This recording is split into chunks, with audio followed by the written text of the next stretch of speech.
हाय, hello, नमस्कार. श्री स्वामी समर्थ. कशा आहात सर्व? सर्व ठीक असतील अशी मी आशा करते ना. आपल्या व्हिडिओला सुरुवात करते. तर आज वार गुरुवार येता हा व्हिडिओ आहे ना दीपअमावस्याचा आहे, म्हणजे कालचा आहे.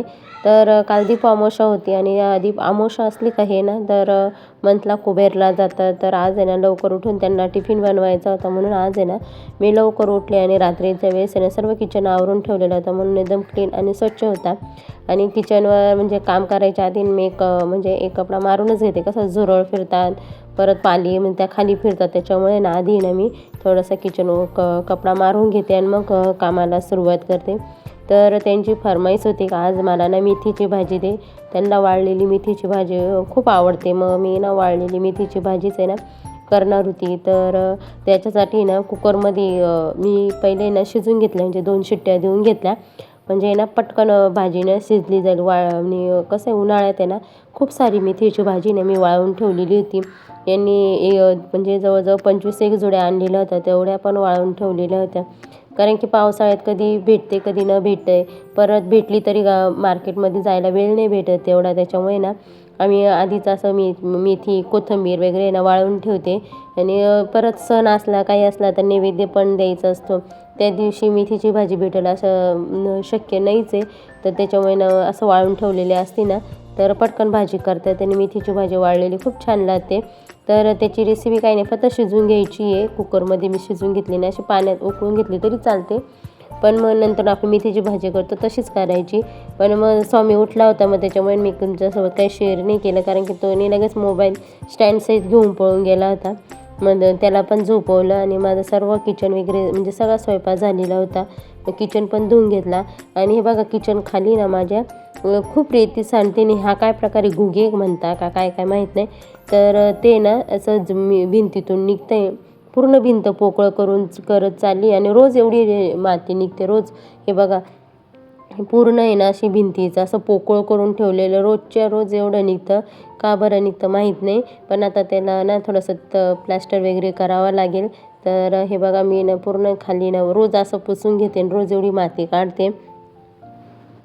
तर किचनमध्ये आता स्वयंपाक वगैरे झालेला होता, मग झाडझूड बाकी होती, कारण की आज यांना लवकर टिफिन देऊन ये ना काढून दिलं होतं त्यांना. आणि मग नंतर मग झाडझूड वगैरे करून घेतली, सर्व घर स्वच्छ करून घेतलं. आणि आज आहे ना दीपअमावस्या आहे, तर दीपअमावस्यासाठी ना आता घर आपल्याला नेहमी स्वच्छ करून घ्यायचं. आणि अमावस्येच्या दिवशी ना घरात म्हणजे म्हणजे आपलं गोमतीर पडतात काही जण, परत हळदीचं लेपन घरात सर्व असं भरपूर काही पूजा अर्चा करतात. आणि ज्यांना शक्य आहे ते करतात आणि ज्यांना शक्य नाही ते नाही करत. मला आहे ना पहिले खूप रांगोळी काढायचं यायचं, त्याचं वेळ होतं, पण आता आहे ना सध्या रांगोळी काढणं मी बंद करून टाकलेलं. देवाऱ्यासमोर पण म्हणजे मी रांगोळी काढत नाही, कारण की स्वामी बारीक आहे आणि तो काय करतो रांगोळी डायरेक्ट म्हणजे 5 मिनटं पण ठेवत नाही, डायरेक्ट हाताने ना पुसून काढून टाकतो. त्याच्यामुळे ना मी रांगोळी काही काढत नाही. असे कधीतरी सणाला वगैरेच काढते, नाही तर पहिले ना रोज रांगोळी, परत उंबरठ्याची पूजा वगैरे असं करायची. पण आता आहे ना एवढं नाही शक्य होत, जेवढं शक्य होईल तेवढं करते. आता बेसिंग वगैरे स्वच्छ धुवून घेते. आणि लाईटी ना आमच्या खूप डिम असतात, त्याच्यामुळे ना मशीनच लावलं जात नाही, कारण की त्याला ना पाहिजे ना तेवढा पॉवर नाही भेटत आहे मशीनला. त्याच्यामुळे ना मग माझ्या कपड्यांचा प्रॉब्लेम म्हणजे खूपच चालू आहे आता सध्या. आणि मी फरची पुसताना ना आता मी गरम पाणी घेतलेलं होतं, खूप मस्त कडक पाणी होतं. आणि त्याच्यामध्ये ना आपलं मीठ आणि हळद टाकली होती थोडीशी, आणि आपलं फिनेल. आणि त्याने फरची पुसणारे अमावस्या म्हणा, शुक्रवार, मंगळवार या दिवशी ना आपलं मीठ हळद टाकून ना फरची पुसलेलं चांगलं असतं. खरं तर याच्यामागं पण शास्त्रीय कारणं असतात. तर मिठाने ना कीटकनाशक नसणं म्हणजे मरून जातात, त्याच्यामुळं मीठ टाकली जातं. हळदीला ना खूप पवित्र मानलं जातं, म्हणून हळद टाकली जाते. त्याच्यामागे भरपूर शास्त्रीय कारणं राहतात. तसं आपण पण थोडंसं आत्मसात केलं पाहिजे. आपण ना नेहमी हसत मुखत राहिलो ना तर घरात पॉझिटिव्हपणा येतोच. आणि नेहमी तोंड सोडून देणं, रडगा घरात असला ना तर निगेटिव्हपणाच राहतो घरात. किती पैसे असो काही असो, पण आपण नेहमी आपले तोंड सोडलेलं असलं ना तर घरात कधीच पॉझिटिव्हपणा येत नाही. आणि किती गरिबाच्या घरात नेहमी हसत मुखत त्यांच्या घरात गेलं तरी वातावरण एकदम छान आणि प्रसन्न राहतात. तर त्याच्यामागचं कारण काय आहे, तर आपला चेहरा, आपलं बोलणं ह्याच गोष्टी राहतात. म्हणजे आपण यायचं, कुणी आलं का त्यांच्याशी बोलायचं नाही, परत म्हणजे असं भरपूर काही कारणं राहतात, ते काही कोणाला सांगायला नाही लागत. आणि म्हणजे मला काय म्हणायचं आहे, तर नेहमी हसत राहिलं पाहिजे. कुणी आलं का त्यांचं हसतच स्वागत केलं पाहिजे. घरात येणं खरं तर शांतता राहिली पाहिजे, वातावरण एकदम प्रसन्न राहतं त्यामुळे. तर आता माझं फरशी वगैरे पुसून झालेली होती आणि बाहेर आहे ना मी ह्या मॉपलीने पुसत तर दुसऱ्या मॉपली पुसते. सर्व काम आवरून झालेले. आता किती वाजले तुम्हाला सांगते मी पहिल्यांदा. तर आज लवकर उठली होती त्याच्यामुळे कंप्लीट 10:30 वाजले. 10:30 वाजता सर्व A to Z कामं झालेले. आता कपडे राहिले तर कपडे ना मशीन लावायला तर लाईट डीम आहे त्याच्यामुळे मशीन लागत नाही आहे. आणि हे बघा माझा हे बघा सर्व कामं आवरलेले. इथं आता ग्लास पडलेला आहे फक्त.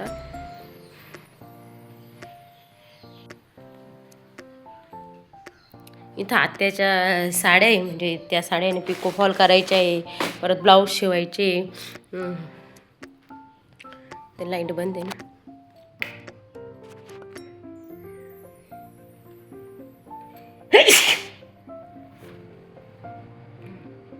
मामांचं जेवण झालेलं आहे तेवढं ताट आहे आणि मला जेवण करायचं बाकी आहे.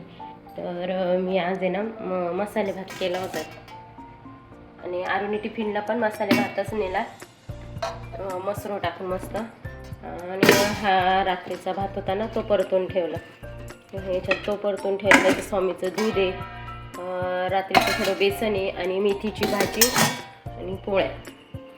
भांडे वगैरे पण घासून झालेले आहे, किचन पण आवरून झालेलं आहे. आता हे थोडंफार इकडं तिकडं आहेच थोडंसं, पक्कड वगैरे म्हणा, बेड पूर्ण आवरून झालेलं आहे. इथं आत्याचे कपडे फक्त, त्याचं काही नाही आहे. आणि इकडे पण सर्व बाथरूम पण स्वच्छ करून झालेले आहे.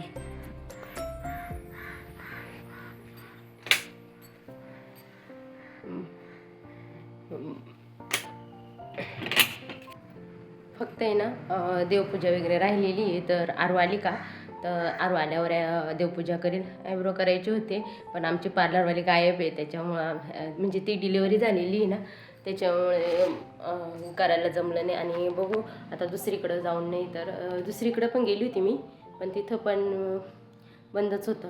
आणि माझ्या कानातले पण तुटले. मला आहे ना सोन्याची वस्तू नाही बिलकुल टिकतच नाही का काय माहिती. गळ्यातली पोत पण स्वामी सारखं उडत राहतो, म्हणून शेवटी मी साधीच घातली. आणि म्हणजे करून आणली, घातली आणि लगेच दुसऱ्या दिवशी लगेच तुटून गेली. त्याच्यामुळे ना मी म्हणजे चल तोपर्यंत तो बारीक आहे तोपर्यंत आपली साधीच यूज करते. आणि आता तर कानातले पण तुटले. यांच्यासारखं चालतं तुला सोनं धडमुडी असं काहीतरी म्हणतात ते मला. तर ते टिकत नाही मला, म्हणजे सोनं हा प्रकार आहे ना टिकतच नाही, सारखं तुटत राहील काहीतरी राहील. त्याच्यामुळे माझ्याकडनं 3-4 कानातल्याचे जोड आहे, पण दोन्ही कानातल्याचे जोड आहे ना म्हणजे ते तुटून गेले. आणि एक आहे तर ते आता घालील आणि अजून एक तो माहेरी, असे 3-4 आहेतच. आता मी दुकानात जाते आणि दुकानात आहे ना मला एक ब्लाऊज अर्जंट शिवायचा बाकी राहिलेला आहे. तर मग तो पहिले शिवून देते ना पहिले. आता मी थोडं काहीतरी खाऊन घेते आणि गेली तर डबल येणार नाही, त्याच्यामुळे नको ते नको काढू.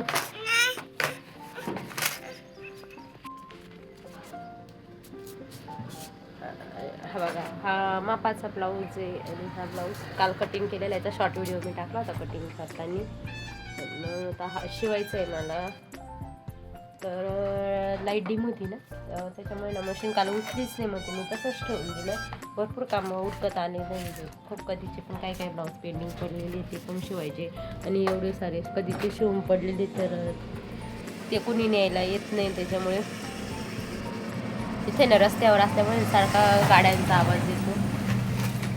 तर पहिले ना मी आता हा शिवून घेते. बाह्या वगैरे जॉईन करून ठेवलेलं आहे, पट्टी जॉईन केलेली आहे, तर कटोरी वगैरे ना जॉईन करून घेते. आणि ब्लाऊज कटिंग करायला आहे ना खूप त्रास दिला, कारण की डिझाईन आहे ना अशी अधूनमधूनच होते, जरा व्यवस्थित पण नव्हती काही नव्हती. त्याच्यामुळे ना तो म्हणजे कटिंग करायला पण एवढा व्यवस्थित नाही कट करता आला. पण डिझाईन जिथं पाहिजे तिथं नाही आली, पण मी प्रयत्न केला आहे. बघू आता शिवल्यावर मला दाखवते. हे बघा अशी तिरकी सरळ नाही दिसलं का, हे बघा. म्हणजे असं साड्यांमध्ये पण क्वालिटी राहते, शेवटी क्वालिटीनुसारच ब्लाऊज पण राहतं. आता हे बघा मी कट केला, ते बघा हे बघा. आणि ही तिरकी डिझाईन आहे, असं तिरकी. पण ॲडजस्ट करायचा प्रयत्न केला आहे तेवढा. ती साडी म्हणजे त्यांनी पण बघितलेली नसेल, नाही तर त्यांना आहे ना अशा परफेक्ट ब्लाऊज वगैरे त्यांना परफेक्ट लागतं. त्यांनी बघितलं असतं म्हणजे तर त्यांनी घेतली पण नसती, पण मग त्यांना अर्जंट लागत होती, त्याच्यामुळे आता शिवून देते त्यांना. आणि काही साड्या पण आलेल्या आहेत शिवायला, फक्त आणून ठेवल्या त्यांनी, फक्त सांगितलं का आम्ही इथं आणून ठेवले दुकानात, बघून घे आहेत, पण मग मी ते तुम्हाला नंतर दाखवते. आता सर्व काम म्हणजे घरातलं आवरल्यानंतर माझे आता नेहमीप्रमाणे ब्लाऊज शिवायचं, कटिंग करणं, परत शिवून घ्यायचे असे भरपूर राहतात. आता हे तिन्ही ब्लाऊज एकच कस्टमरचे होते, ते पण शिवून घ्यायचे होते. तर मी पहिल्यांदा काय केलं, अस्तर कट करून ठेवलं आणि लाईट गेली का तेव्हा ब्लाऊज कट करून घेते आणि लाईट आली का लगेच शिवायला बसायची. पावसाळ्यात आहे ना हाच खूप मोठा प्रॉब्लेम राहतो. हे बघा कशी तिरकी डिझाईन आलेली ब्लाऊजची, किती प्रयत्न केला म्हणजे आता तो ब्लाऊजमध्येच कंपनीकडूनच फॉल्ट होता, त्याच्यामुळे मी काय करू शकले नाही. आणि त्याचं तिरकं ठेवलं असतं ना तर ब्लाऊज आहे ना कोस पडला असता ब्लाऊजला, त्याच्यामुळे तो व्यवस्थित फिनिशिंगमध्ये आला नसता, त्याच्यामुळे मला तसं शिवून घ्यावं लागलं. कारण पावसामुळे ना खूप म्हणजे प्रॉब्लेम येतात. हवा आली का लाईट जाते, हवा नसली का मग लाईट येते, त्याच्यामुळे ना मला जसं जमलं ना तसं शिवून घेते. तर मी 2-3 ब्लाऊज शिवलेच होते तसे जेमतेम, कारण की हे पण गेलेले होते, अमावस्या होती, त्याच्यामुळे ना मग मला परत 3 वाजता ना मामांना मदतीला जावं लागेल म्हणून आहे ना मी जेवढं होईल तेवढं, शक्य होईल तेवढं शिवून घेतलं. मी काय गोठ्यातलं जसं शेअर करत नाही, कारण की माझ्या मिस्टरांना आवडत नाही, कारण की ते म्हणतात का आपला बिझनेस येतो तो असं लोकांच्या प्रदर्शनात आणू नको, त्याच्यामुळे ना मी काही गोठ्यातलं जास्त काही शेअर करत, म्हणजे जास्त काही नाही, म्हणजे बिलकुलच शेअर करत नाही, त्यांना नाही आवडत. त्याच्यामुळे आपल्या ज्या व्यक्तीला आवडत नाही त्याचा बिझनेस शेअर करणं, तर आपण केलेलं म्हणजे मला तरी वाटतं की योग्य नाही, त्याच्यामुळे ना मी काही ते गोठ्यातलं जास्त शेअर करत नाही. आणि आरू आल्यानंतरून संध्याकाळी ना मस्त दारात तिने रांगोळी काढली. सकाळी नाही जमलं तिला, कारण की शाळेत गेलेली होती, आणि दुपारी आल्यानंतर मी गोठ्यात गेली, मग तिला स्वामीला घ्यावं लागलं. परत तिचे पण काही बारीकसारखा अभ्यास होता तो तिने केला. आणि आत्या पण होती, पण आरूला म्हटली कर, म्हटली तू रांगोळी वगैरे कर. आत्याने ना देवांची आंघोळ दुपारी घातलेली होती, त्याच्यामुळे काही नाही. आणि मग आरूने मस्त दारात पण ती लावून घेतली. तिला सांगितलं ना तसं तिने दीपपूजन पण केलं. मला गावात पण गेली, ती खूप उशीर झाला होता, तिला प्रोजेक्ट बनवायचा होता, तिचा प्रोजेक्ट होता बनवायचा, त्याच्यामुळे ना तिचं म्हणणं होतं तूच चल माझ्यासोबत गावात. आणि संध्याकाळच्या वेळेस पोरींला आपण एकटं पाठवू शकत नाही गावात, आणि त्याच्यामुळे ना मी तिला गावात घेऊन गेली आणि तिचं काय प्रोजेक्टचं सामान होतं ते घेऊन आले. त्याच्यानंतरून आम्ही आमचं दीपपूजन केलं. तर अरुणींना छान असं खाली ना पाटाखाली स्वस्तिक काढलं. मुलगी असली का तर असा फायदा होतो. काही काही लोकांना असं वाटतं का मुलगी कशाला जन्माला आली, पण खरंच आहे, मुली ह्या ना प्रत्येकाच्या घरात असायला पाहिजे, जेणेकरून आहे ना ती म्हणजे असं कधीच घरात येणं म्हणजे मुलीशिवाय ना घराला घरपणच नसतं असं म्हटलं तरी चालेल. आरूला ना सांगितलं तसं ती बरोबर करते, पण आता संध्याकाळची वेळ झाडाची फुलं पण तोडायचे नव्हते, तिला म्हणजे चल असून दे, तुला जसं येईल तसं कर. तर तिने दिव्याखाली ना मस्त म्हणजे भरपूर दिवे तर ते वरती ठेवून दिलेले होते पंचपात्रे, पण मी ते काही काढून नाही दिले तिला, म्हटलं हा येते खाली तेच पूज म्हणजे. तर मग तिने ना जेवढं खाली होते ना छोटे छोटे ते तिने सर्व काढून घसून घेतले आणि पुसून मस्त पाटावर आहे ना तिने म्हणजे लाल कपडा टाकलेला आहे वस्त्र. परत त्याच्यावर मस्त प्रत्येक पंथीखाली ना म्हणजे दिव्यांखाली तांदूळ ठेवले, त्याच्यावर हळदी कुंकू वाहिलं आणि मग नंतरून त्यांच्यावर दिवे पेटवले. आणि आता आहे ना ती रांगोळी पण काढून घेते. तिला आहे ना ह्या गोष्टी करायला आवडतात, पण तिचा म्हणजे मूडावर राहतं, केलं तर केलं, नाही तर नाही. तर तरी तिला म्हटलं हळदीचं लेपन कर दुपारी, पण तिने काही केलंच नाही, तिने कंटाळाच केला. म्हटलं चला असून दे, तू जेवढं करते तेवढंच मला भरपूर झालं.